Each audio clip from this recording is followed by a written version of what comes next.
Be strong.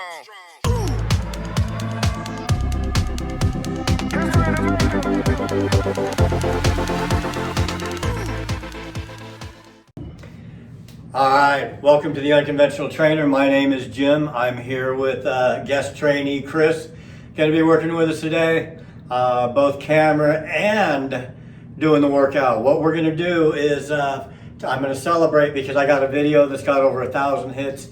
It is the Jefferson Squat video. So we're going to revisit that. So we're going to go over the Jefferson Squat today. We are going to go over the Nordic Hamstring Curl training today. And I am entry level at best. You know, you've got athlete over here and you got me off screen as far as not being an athlete goes. And athletes do these. But I'm going to train for them, and we're going to show you phase one of the training and then finish off the leg routine with some we finish or start with the extensions here for the quadriceps, and we do the leg press for overall leg development. And in full disclosure here, I may not be doing that much work, and I probably won't be showing the little sissy weights I'm using. We're experimenting while I try to do this with a broken rib, so Chris may be taking over. But I'm going to show you right now how to get that Jefferson squat rolling. All right, so with the Jefferson squat, some of you may not know what the Jefferson squat is. You don't have to go research because I'm going to show you if you don't know. It's that weird squat where you look at the guy in the mirror and you go, that's the stupidest looking exercise I've ever seen. Most people won't do it because they're either embarrassed to try it or because it hurts so damn bad that they don't want any part of it. They'll just take regular squats. Okay, and what it involves is straddling the barbell. You have to make sure you're loosened up first, so I'm going to loosen up back out here. Okay, what I always like to do, put my feet at a 90-degree angle, and you want them pretty evenly spaced. There goes that rib. But you want it pretty evenly spaced out. And what you want to do is take your knees, and this is the same thing if you had the barbell in your hand, but we're doing this as a warm-up. Take these knees and don't just let them go out, because what has a tendency to happen, I'm going to show you what not to do. People, when they come down, will roll their ankles or they'll roll their knees in, and it causes their back to, well, watch what happens when I push my knees out. I push my knees out, and it automatically straightens me back up. So when you come down, you're going to feel your quadriceps, you're going to feel right here in the inner thigh area, and really a lot in the glutes. This entire area, all your leg is going to get worked right here. We're going to stretch out. We're going to take those knees, we're going to push them just like that. And you're not going to be able to go very far if you're not loosened up. That's what this is for. And I like to just ride it out here and bounce a little bit. I'm not bouncing hard enough I'm going to put, risk tearing a muscle or anything like that. But I'm just keeping my knees loose, and I'm making sure that my spacing is right, because it's the same spacing you're going to want to use over there. You tuck that rear end, you do a butt wink. Okay, if you're looking in the mirror, little section of your fanny is going to wink at you in the mirror, because you're going to tilt those hips forward a little bit, you're going to stretch out a little more. And you're going to stretch out a little more, and then everything will loosen up just fine. You take that down, ride it down there, that feels good, stretch that out. So if you have the barbell in your hand, you're going to come up, driving off of both legs, but mainly this front leg, and you back, I over-exaggerated that, you tighten that butt up just as hard as you can. You hit those glutes hard. So you come down for another stretch, come down for another stretch, come down for another stretch. Get that little butt wink going right there in the mirror. It's winking at you, so you slowly. I've had a lot of people warm up and go, okay, I just did the Jefferson squat, right? And I said, no, that's the warm up. And they look at me like, well, that's all there's going to be, kid. That's all we're doing. So that's how I like to warm up for that. My entire leg is on fire. We're going to let Chris get warmed up, and then we're going to show you the Jefferson squat with a barbell. You'll know if you're doing this right when you come down. What you're going to want is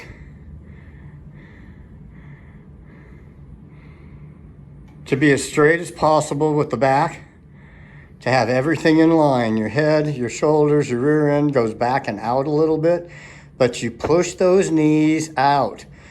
Before I filmed my Jefferson Squat video, the original, I wanted to make sure that I was showing people the right way to do it.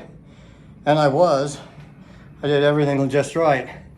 But then when I put it into action, I realized that I'm actually driving my knees out. And it's driving your knees apart that is the key to keeping your back straight, to keep you from rolling forward on this.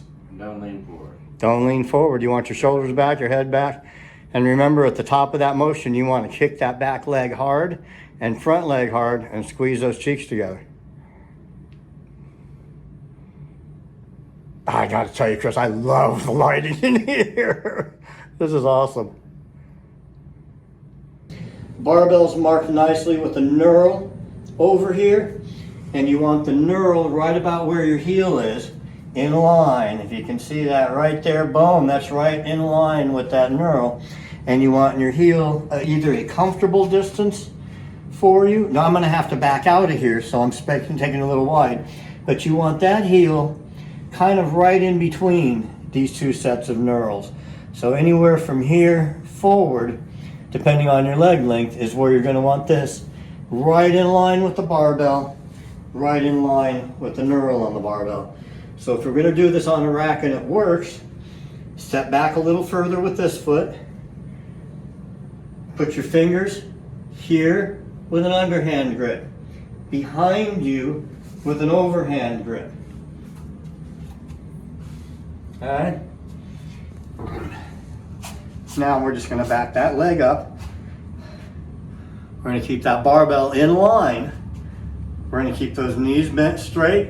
And we're going to do just like our warm-up. We're going to go down a certain amount with a light grip on the barbell, and we're going to drive up. Now we're going to come down a little further. It's killing the rib, but we're going to do this.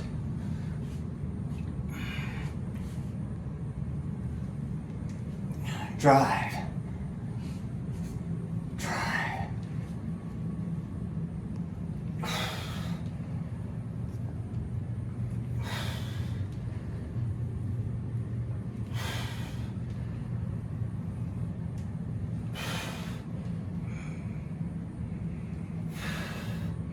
I prefer to look slightly up and find a line on the wall. My form is always best where two pieces of wallboard join, or where there's a stripe down the wall, a pole, something you can focus on.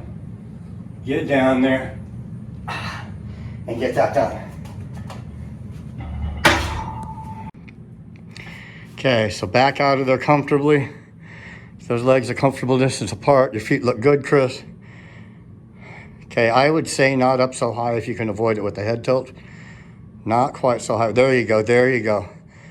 Now there's a little seam on that wall. Good form. Your shoulder line, best way to do these is have somebody videotape you.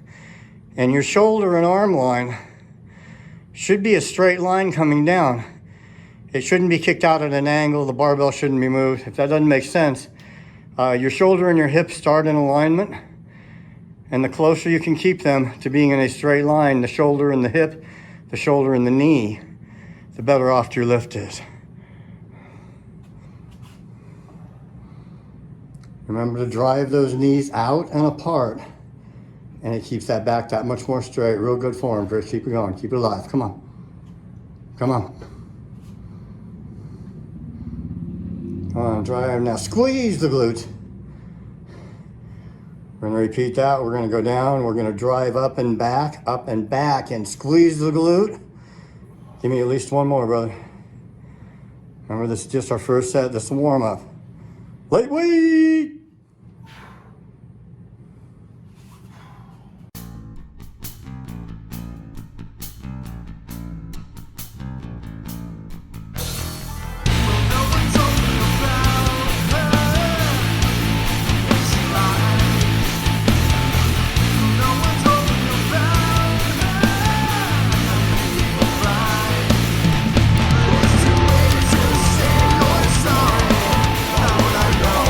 What?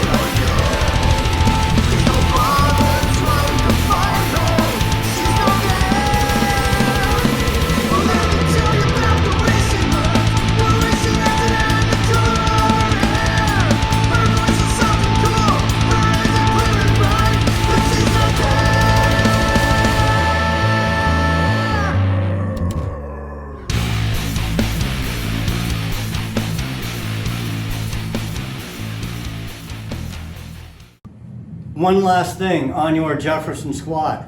Newbies or new clients, if you guys are trying to teach this to a client, what newbies tend to do, and it's frustrating because you don't see it happen unless you've got OCD on top of your ADD. When they come down like this, a lot of them, because their goal, they mentally think that barbell has to touch the ground. So what they'll do is have the bar like this, and you'll see them reach with their hands, trying to get that barbell, because you, as an expert, are going to do them a lot better than they are, and they want to mimic you, they want to look like you do, so they're going to try to get that extra distance that you've already stretched into because you've done them for a while. Or again, if you're new, pay attention on that. Make sure that that barbell in your shoulders don't move at all during this exercise. Your elbows stay locked here and here during your Jefferson squat, and your knees go out and you come down. It's that simple. If you start going, oh, I want to go down further, that doesn't do anything except screw up your back and make you look like a damn fool in the gym, like you weren't watching the unconventional trainer. Oh man, that hurts. So that's how I want you to do those. I wanted to add that tip. We are now going to roll straight into training for the Nordic Hamstring Curl. So we're going to walk this out here. Going to hook your feet underneath the barbell, and if you're using a Smith machine, because I know a lot of you guys will do this on a Smith machine setup, make sure there's weight on the bar before you propel your face down towards the ground. Okay, and I think, yep, they're spaced fairly well. You're either having your training partner hold your ankles down or you're hooking them under here. These bands are not a whole lot of resistance. They are 19 pounds of resistance helping me back up. But what I like to do with these is hook your heels. Right now I'm using my hamstrings. They are engaged. They're keeping my body, and you want your body as straight and upright as possible as you come down. No further than those mats. Those mats should have hit me in the chest. But see, by not going down all the way, now I can pull myself back up. Don't go all the way to the floor. This is the first time I've done them without mats under my chest as a safety device, so I'm getting more hamstrings. They're already stronger, and I've only been at this for 3 weeks. Okay, so keep your body as in line as you can with as little bend at the waist as possible. Come right back up now. So we've got 4 pads down there. Chris is about 9 inches, his chest is off the ground, and doing these. Now if your hamstrings can't pull you back up, that's when you push up lightly off of the mats. It's that easy. Again, square that back out, hold with your hamstrings, pull with your hamstrings, and you're upright again. That's the Nordic Hamstring Curl. I'm gonna go hit some music, but Chris, how was the overall feeling? I noticed you were a little awkward getting up. Well, yeah, it definitely hurts. Well, we know that. It kind of looked like a baby duck, you know, right out of the shell. How they kind of hobble around a little bit. Yeah, it's not a beginner exercise.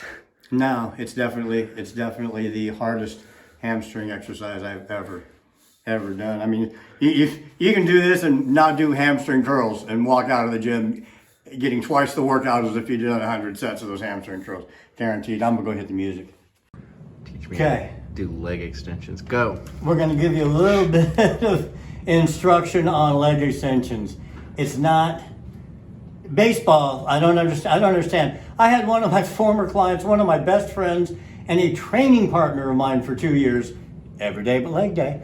Anthony would show up. That is High Dollah's nephew. Anthony would show up and train with me. And I asked him the other day, because he's put some weight back on. He's going to be a big boy again. And I said, why don't you come train? My gym's perfect. It's on your way out of town. Stop by and train with me on the weekend. And this is what he tells me. He says, I have to go to softball practice. Softball, C-ball, hit ball, practice done. It's that easy. He needs to get his butt in here. So Anthony, I know you watch these too. C-ball, hit ball. You consider your practice and your coaching over with for the year. Okay, so on leg extensions. See this little back pad that we all lean against? We all put it to where we're sitting upright. And we're all these squared off angles. We say goodbye to that. That goes down there. thought that was a little more sturdy. That was just metal on metal is what you heard. Then you get yourself in a seated position. You pull your pants back up where they belong. Get yourself in a seated position. And you lean back. And you don't need to grab these handles and pull your body down. Now you can drive up a lot further. Your body's in much better alignment to hold that weight up here and really hit those quads, as opposed to an upright position with the handles where you can't fully go out. You take your upper body and now you can hit this and get that little sweep out here to the edge. That's what I've been doing different. And if you doubt me at all that this works, I've got quite a few leg comparisons posted in my 3-month transition into trying to get a better set of legs. Posted on my Instagram. And that Instagram, where is it going to be this time? It's going to be right down here for you, that Instagram. So follow that and you'll see the transition and you'll know that this stuff works. This machine is set really tight right now. Tight and light. Just the way we like them. Right. With a broken rib, we're gonna, man, the back of this bench poking into that rib. Okay, feet up high. We're gonna come down as far as we can. I've used over 100 pounds of body elastic resistance on this. You don't lock your knees all the way out. You really don't snap them like you see so many people do. We call it a soft knee here in this house. Keep the knees soft. Drive off with your heels. You're gonna feel a good combination of your quads and still your hamstrings, but the majority of the work is gonna finish off your quad work here. That's still hitting down here because of those Nordic hamstring squats. Nordic hamstring curls, thank you, Chris, that we did earlier. This is what happens on leg day. You go dumb and numb around here. So I like to get about 10 reps on my first set with my feet right there. I like to walk those feet in real narrow while they're still up on top here. Get yourself another 10.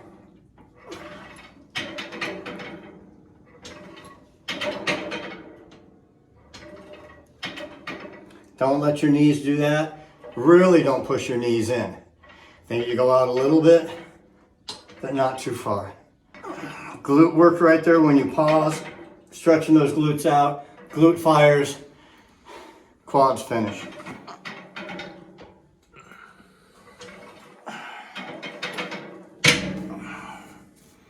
I'm gonna go from that. Don't know if I can do this barefoot. We haven't tried this yet. Okay, this is how I want you to do.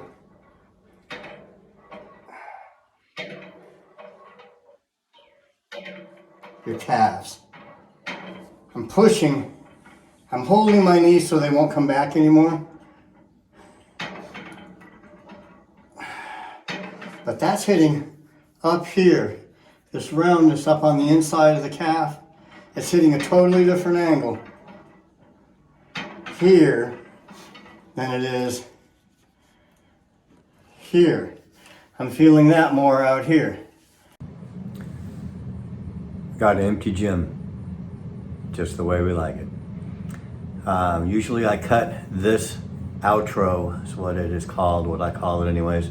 Usually I cut this when the entire video is on the computer, all the music's mixed, all the title screens and stuff are done. That's when I come down and do this. We're doing this one real time. Chris has hit the road and packed up. He doesn't know that I'm doing this on my own.